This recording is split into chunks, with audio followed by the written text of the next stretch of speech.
Oke, saya Luis Ariona kembali bersama dengan saya di program siar Suara Bayuwangga, berita seputar Probolinggo.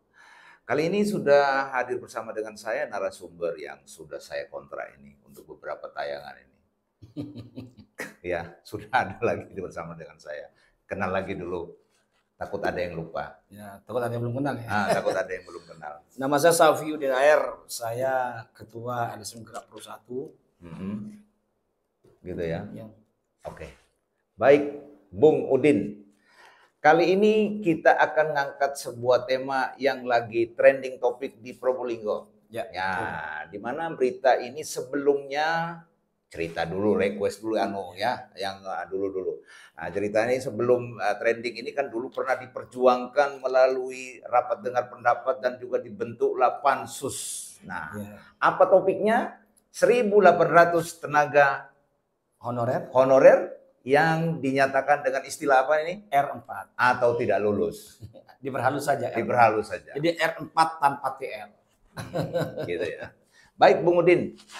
Pendapatnya ini seperti apa nih? Kok bisa sampai 1.800 ini tenaga honorer P3K yang dapat gelar R4 ya? Roda 4 ini. Baik, Bang Luis.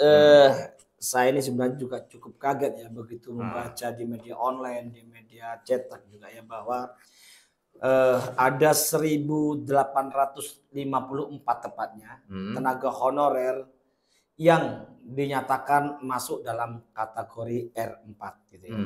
Sementara yang R4R itu kalau nggak salah ada 6 orang. Gitu ya.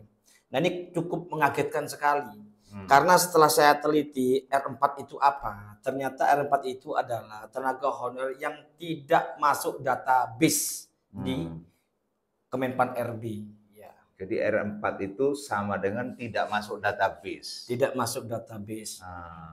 Nah, yang saya kagetkan juga kalau tidak masuk di database, dasarnya apa?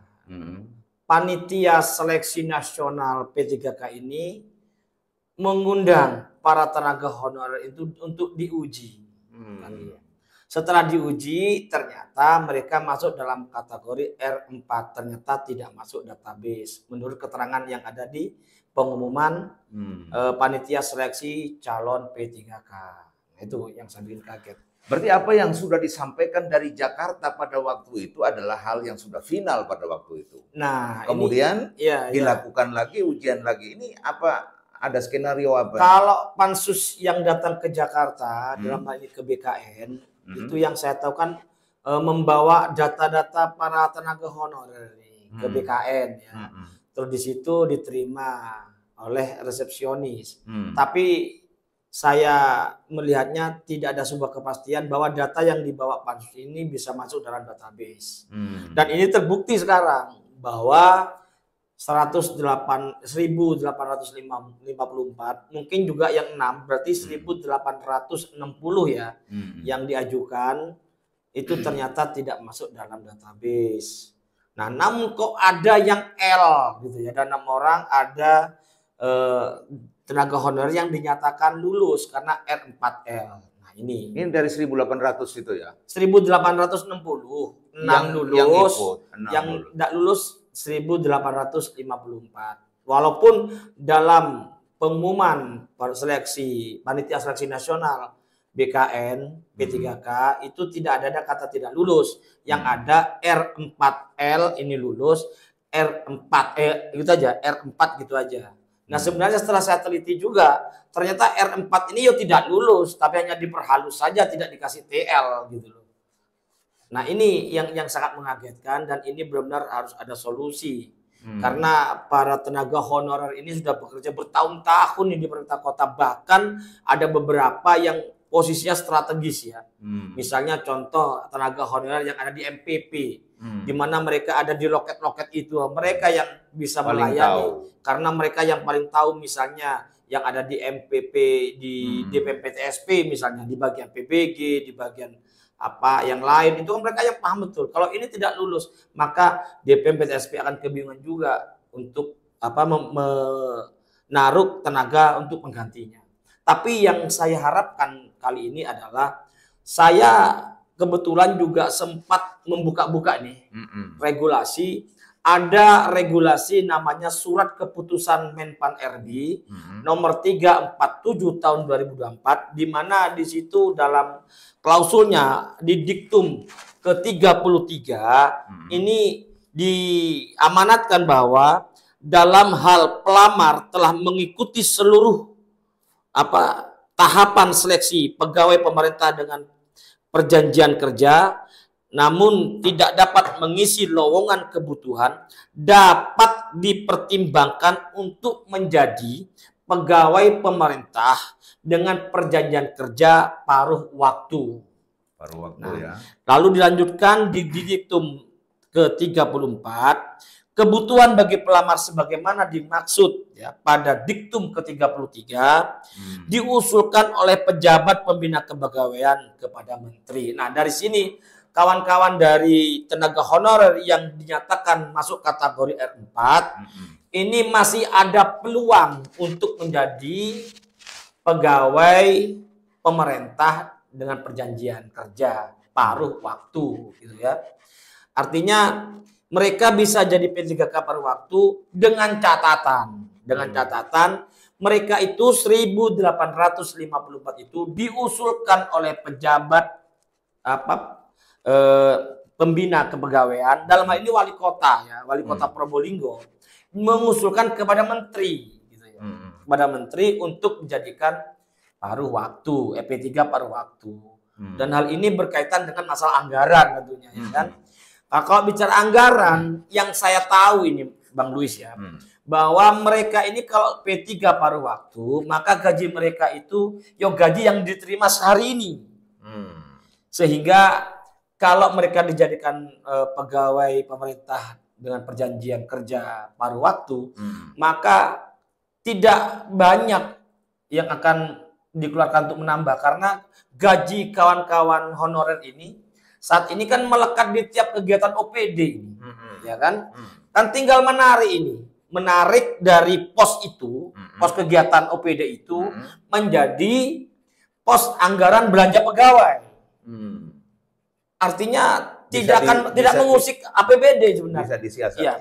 Nah, juga ini saya kaitkan juga karena juga saya melihat pada saat berkampanye Bapak Dr. Aminuddin dan Mbak Ina Dwi Lestari bahwa dalam kampanyenya ini kan menyatakan bahwa akan mentuntaskan tenaga honorer ini menjadi P3K 2027. Awalnya saya bingung nih, kok 2027 sih? Nah, kan begitu ya. Nah, setelah ada ini, saya baru paham bahwa di 2025 ini, Bapak Dr. Aminuddin selaku wali kota dan juga selaku pejabat pembina kepegawaian itu mengusulkan nih kepada menteri untuk 1854 tenaga honorer menjadi P3K paruh waktu. Nah, nanti sambil berjalan di 2027 mungkin sesuai dengan janjinya akan dijadikan P3 penuh waktu. Tapi ada yang disayangkan nih Bang Luis. Nah, di saat kita ini pembahasan perubahan APBD, di KUA PPAS-nya saja nih tidak teranggarkan.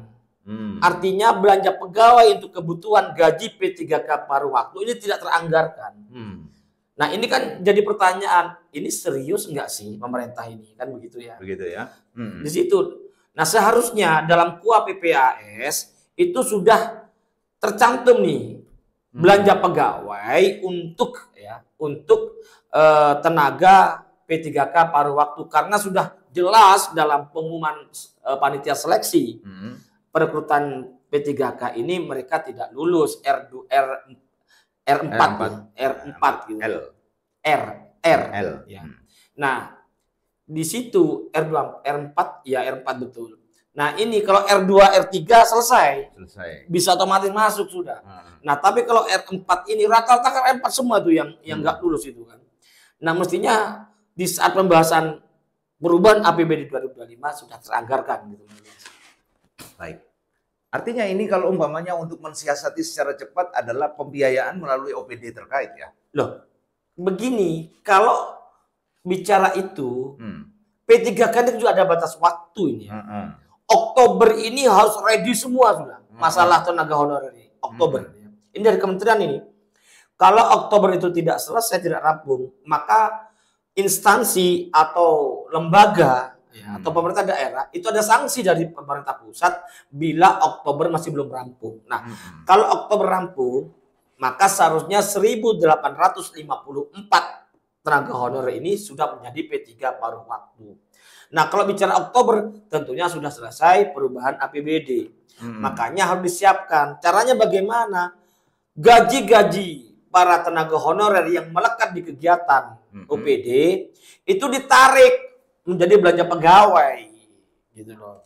Begitu ya. Begitu ya. Ini jangan setengah hati, jangan sampai 1.854 tenaga honorer ini hanya dikasih angin surga yang ujung-ujungnya di PHP-in saja. Ini jangan sampai terjadi. Karena ini menyangkut masa depan mereka. Gitu, Bang Luis. Baik. Ini menjadi tanggung jawab politik ya, tadi disebut tadi ya. Ya mudah-mudahan itu dapat tercover ya. Kalau tidak gitu juga bisa jadi bumerang ya. Betul. Bisa jadi karena ini diamanatkan dalam janji politik. Ya, betul. Sementara kita belum tahu ini ukuran kekuatan biaya anggaran kita. Nah, kalau bicara kekuatan anggaran kita itu tadi sebenarnya. Sekarang 1.854 ini digaji pakai apa sih? Kan pakai APBD. Kan selama ini juga digaji pakai APBD. Nah, kan digaji pakai APBD. Cuma gajinya karena mereka dianggap tenaga honorer atau PTT, itu gaji mereka atau honor mereka melekat di kegiatan OPD. Artinya tidak ada masalah. Tidak ada masalah. Selama ini juga terrealisasi. Jadi saya berharap ini Bapak Wali Kota Probolinggo, Dr. Haji Aminuddin ya. Ini jangan sampai salah langkah ya. Menganggap ini nggak ada anggaran. Ada anggaran. Kalau nggak ada anggaran dari mana gaji mereka? Selama ini. Selama ini. Berapa puluh tahun. Yang namanya P3K paruh waktu itu adalah mereka yang digaji sesuai dengan apa yang didapat hari ini. Makanya tinggal memindahkan saja dari anggaran yang melekat di kegiatan menjadi ditarik ke belanja pegawai. Kan gitu aja Bang Luis sebenarnya. Terakhir ini tentang kinerja Pansus kemarin. Ya. Kira-kira Bung Udin sebagai pernah juga jadi mantan anggota Dewan. Punya saran apa ini kira-kira? Sehingga ini bisa mampu berkolaborasi antara namanya pemerintahan. Antara DPR dan eksekutif. Seperti apa? Kalau saya Pansus terutama harus bertanggung jawab ini. Karena apapun itu, Pansus itu ada anggarannya. Mereka kemana-mana ada anggarannya. Nah sekarang kewajiban harus ditunaikan. Bagaimana caranya 1.854 tenaga honorer ini masuk menjadi P3K paruh waktu. Dan anggarannya harus dipaksa nih eksekutif ini. Dipaksa untuk menganggarkan. Itu tadi menarik gaji tenaga honorer yang melekat di kegiatan menjadi belanja pegawai. Saya kira badan anggaran lebih tahu itu. Lebih tahu itulah.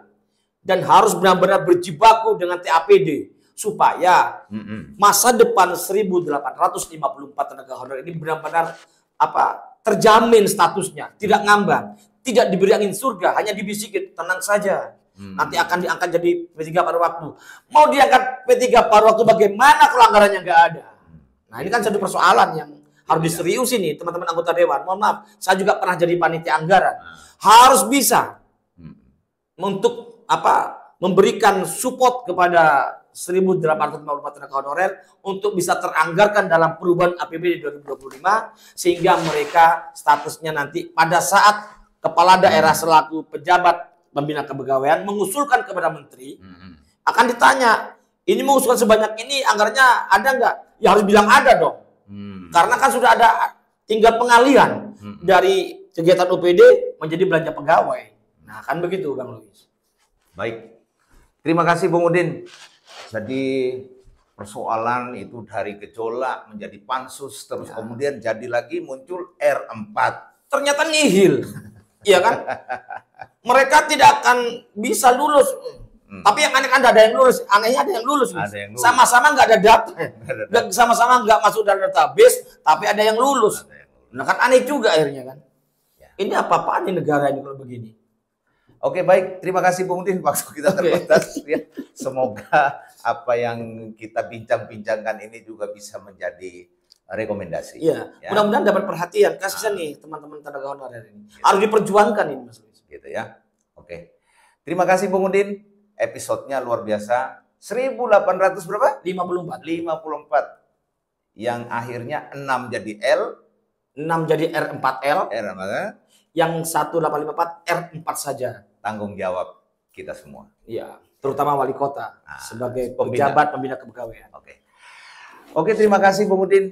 Waktunya kita akan lanjut di episode yang akan datang. Demikianlah bincang-bincang saya pada hari ini. Saya Luis Haryono. Saya Safiuddin HR. Suara Bayu Angga, berita seputar Probolinggo.